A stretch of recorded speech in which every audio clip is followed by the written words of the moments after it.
హల్లెలూయా. మన ప్రభువును మన రక్షకుడైన యేసుక్రీస్తు శక్తిగల నామంలో ప్రియ సహోదరి సహోదరులందరికీ శుభాభివందనములు. అందరూ బాగున్నారండి? ఈరోజు ఎవరెవరికైతే స్పెషల్ డేగా ఉందో, అంటే బర్త్డేస్, మ్యారేజ్ యానివర్సరీస్ సెలబ్రేట్ చేసుకుంటున్నారో వారందరికీ కూడా మన ప్రభు అయిన యేసుక్రీస్తు నామంలో శుభములు, దీవెనలు కలుగును కాక. ఈరోజు జీవాహారము మార్కు సువార్త 9వ అధ్యాయము 24వ వచనము. వెంటనే ఆ చిన్నవాని తండ్రి, నమ్ముచున్నాను, నాకు అపనమ్మకం ఉండకుండా సహాయము చేయమని బిగ్గరగా చెప్పెను. Mark chapter 9 verse 24. And straightway the father of the child cried out and said with tears, Lord, I believe, help thou mine unbelief. Amen. ఇక్కడ మనము ఒక తండ్రి యొక్క నిస్సహాయత చూడవచ్చు. తన చిన్న బిడ్డ గురించి, తన యొక్క కుమారుని గురించి ఎంతగానో దిగులు చెందుతూ ఆల్రెడీ ఆ యొక్క తండ్రి క్రీస్తు వారి శిష్యులను సహాయం అడిగారు. అయితే శిష్యులు ఆ బిడ్డను స్వస్థపరచలేకపోయారు. అందువల్ల ఆయన క్రీస్తు దగ్గరికి వచ్చారు. వచ్చి, ప్రభువా, నీవు కనికరించి నీకు సహాయం చేయాలనిపిస్తే దయచేసి నా యొక్క కుమారుణ్ణి స్వస్థపరచు అని అడుగుతున్నారు. అప్పుడు ప్రభువారు, నమ్ముట నీ వలనైతే నమ్మువానికి సమస్తము సాధ్యమే అని చెప్పినప్పుడు ఆ తండ్రి నిస్సహాయ స్థితిలో ఈ విధంగా అంటున్నాడండి, అపనమ్మకం ఉండకుండా సహాయం చేయదేవా, నేను నమ్ముతున్నాను అని.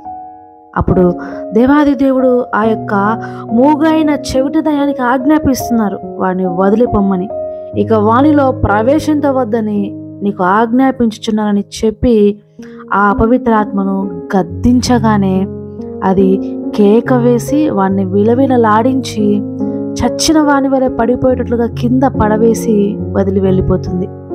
అప్పుడు ప్రభు ఆ బిడ్డ చేయి పట్టి లేపగానే అతడు లేచి నిలవబడతాడు. అప్పుడు తన తండ్రికి అప్పచెప్పినప్పుడు అతను సంతోషంతో తీసుకొని వెళ్తారు. అయితే ఇక్కడ అపనమ్మకము ఉండకుండా నాకు సహాయం చేయ ప్రభువా అని ఒక నిస్సహాయ స్థితిలో అతన్ని తండ్రి అడిగినప్పుడు దేవాది దేవుడు సహాయం చేశారు. అపనమ్మకాన్ని తీసివేసి విశ్వాసాన్ని ఆ వ్యక్తిలో పెంపొందింపజేశాడు. ప్రియ సహోదరి సహోదరులారా, మనం కూడా ఈరోజు ఇలాగే మనము దేవాది దేవుని మీద నమ్మకం చాలాసార్లు మనకు ఎక్కువే ఉంటుంది. కొన్నిసార్లు మన మీద మనకు అపనమ్మకం ఉంటుంది. అలాంటి పరిస్థితుల్లో ప్రభువా, నా మీద నాకు అపనమ్మకము ఉన్నది కనుక నా యొక్క బలహీనతలు, నా యొక్క అవిశ్వాసము, నా యొక్క నిస్సహాయ స్థితిని దయచేసి జ్ఞాపకం చేసుకో ప్రభువా, నన్ను బలపరచు, నన్ను విశ్వాసంలో ముందుకు నడిపించు. నేను వద్దు వద్దు అనుకుంటూనే శోధనలో పడిపోచున్నాను, దీనిని ఎదిరించుటకు నాకు సహాయము చేయి, నేను బలహీనులను అని మనము మన యొక్క నిస్సహాయ స్థితిని దేవుడి దగ్గర ఒప్పుకున్నట్లయితే ఆయన ఖచ్చితంగా మన యొక్క విశ్వాసాన్ని బలపరుస్తారు, మన యొక్క నమ్మకాన్ని దేవుడు బలపరుస్తారు. లూకా సువార్త 17వ అధ్యాయం 5వ వచనంలో అపోస్తలులు అడుగుతారు, ప్రభువా, మా యొక్క విశ్వాసాన్ని బలపరచు అని. హెబ్రీయులకు 12:2లో చెప్పబడిన ప్రకారము మన విశ్వాసమునకు కర్తయు దానిని కొనసాగించువాడైన ఆయన పరిపూర్ణుడు. ఆయన మన కొరకు రక్షణను సిద్ధపాటు చేయడానికి ఆయన ముందున్న సిలువను సంతోషంతో భరించారు. మనము మనుషులము, శరీరంతో ఉన్నవారము కనుక మనము బలహీనులమే. అయితే మన బలహీనతలన్నీ కూడా ప్రభు ఎరిగినవాడు. దేవాది దేవుని పిలుపు అందుకున్నప్పుడు గొప్ప గొప్ప ప్రవక్తలుగా ఆయన చేతిలో వాడబడిన వారు, వాడబడక ముందు వారి మీద వారు అపనమ్మకంతో ఉన్నవారే. దేవుని పిలుపును సాకులు చెప్పి తప్పించుకోవాలని చూసిన వారే. మోషే, ప్రభువా, నేను మాటమాంద్యం గలవాడను అన్నాడు. గిద్యోను, ప్రభువా, నేను పిరికివాణ్ణి, భయస్తుణ్ణి అన్నాడు. నీ కొరకు నా ప్రాణమైనా పెడతాను ప్రభు అన్న పేతురు, నువ్వెవరో నాకు తెలియదని ముమ్మారు అన్నాడు. ఇవన్నీ బలహీనతలండి, మనుషుల యొక్క బలహీనతల్లోనే. అందుకే కదా ప్రభు అంటారు, మీ బలహీనతల్లోనే నా బలము పరిపూర్ణమవుచున్నదని. ఇది పౌలు యొక్క సాక్ష్యము. శరీరము బలహీనమే కానీ ఆత్మీయ పురుషుడు బలము కలిగిన వాడు కనుక మనమందరము మన అంతరంగమందు ఆత్మీయ పురుషుణ్ణి పెంపొందించుకునే వారిగా ఉండాలి. శోధనలో నిలకడగా ఉండునట్లుగా, పడిపోకుండా ఉండునట్లుగా, మన యొక్క విశ్వాసము రోజు రోజుకు ఆయనలో కొనసాగించినట్లుగా ప్రభువా నాకు సహాయం చేయండి తండ్రి అని ఆయన అడగాలి. మన ఆత్మీయ నేత్రములు తెరవమని అడగాలి. మన యొక్క హృదయపు తలంపులన్నీ ఆయనకు ఎరిగినవాడు కనుక మన బలహీన సమయాల్లో ఖచ్చితంగా ప్రభు మనకు సహాయం చేస్తాడు.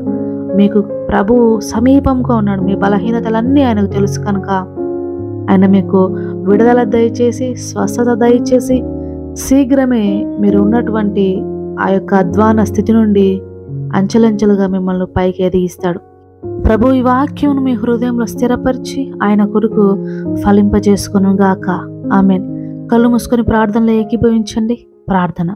స్తుతి స్తుతి స్తోత్రం స్తోత్రం మహోన్నతుడా, మహాగణుడ, గొప్ప దేవ, అయ్యా మా యొక్క అవిశ్వాసములన్నింటినీ, మా యొక్క హృదయంలో ఉన్న సందేహములన్నింటినీ మీ పాదాల దగ్గర పెడుతున్నాము తండ్రి. విశ్వాసంలో మమ్మల్ని ఎదిగించండి ప్రభు అంటూ మీ పాద సన్నిధిలో తండ్రి మోకరిల్లిన ప్రతి బిడ్డను పేరు పేరున జ్ఞాపకం చేసుకుంటూ మీ పాద సన్నిధికి సమర్పిస్తున్నాను. అయ్యా సహాయం చేయండి. అయ్యా మీ యొక్క శిష్యులు ఎల్లప్పుడూ మీతో ఉండి కూడా నాయన ప్రభు వారు విశ్వాసంలో వెనుకబడ్డారు. అప్పుడు మీరు ఇటువంటి కార్యాలు చేయాలంటే ఉపవాస ప్రార్థనతోనే సాధ్యమని సెలవిచ్చారు. ప్రభు ఉపవాసం ఉండి ప్రభు నీ సన్నిధిని ప్రభు మా యొక్క సందేహాలను ప్రభు మా యొక్క అవిశ్వాసాలను మీ పాదముల దగ్గర పెట్టి ప్రభు వాటిని విశ్వాసముగాను బలముగాను తండ్రి మా యొక్క ధైర్యముగాను మార్చుకున్నట్టుకు సహాయము చేయండి ప్రభు. అప్పుల బాధలతో ఉన్న వారందరినీ విడిపించండి. వారి అప్పులన్నింటినీ కొట్టివేసి సమృద్ధిని దయచేయండి. మూయబడిన గర్భములను తెరవండి. ప్రయాణంలో క్షేమమును దయచేయండి తండ్రి. చదువులు ఎందు, విద్య ఎందు, బుద్ధి ఎందు, జ్ఞానవంతున బిడ్డలను ఎదిగింప చేయండి. జాబ్స్ లేక ఎదురు చూస్తున్న యవనస్తులకు జాబ్స్ను దయచేయండి. బిజినెస్ ఆపర్చునిటీ దయచేయండి ప్రభు. వృద్ధులను దీవించండి, ఆశీర్వదించండి. అనారోగ్యంగా ఉన్నవారిని ముట్టండి, స్వస్థపరచండి తండ్రి. కుటుంబ వ్యవస్థలను దీవించండి. భార్యాభర్తల మధ్య కలహములతో విడాకుల వరకు వెళ్తున్న వారిని తండ్రి జ్ఞాపకం చేసుకుని వారిని కలపండి. ప్రేమ ఐక్యతతో వారి కుటుంబాలను ప్రభు నిలవబెట్టండి ప్రభు. అయ్యా ప్రతి బిడ్డను పేరు పేరు మీ పాద సన్నిధిలో సమర్పించుకుంటూ అడిగినవన్నీ పొందుకున్నామని విశ్వసిస్తూ సమస్త స్తుతి మహిమ ఘనత మీకే చెల్లిస్తూ త్వరలో రాబోచున్న నా యేసు నామంలో అడిగి వేడుకుంటున్నాను పరమ తండ్రి. Amen. God bless you all. Have a good day.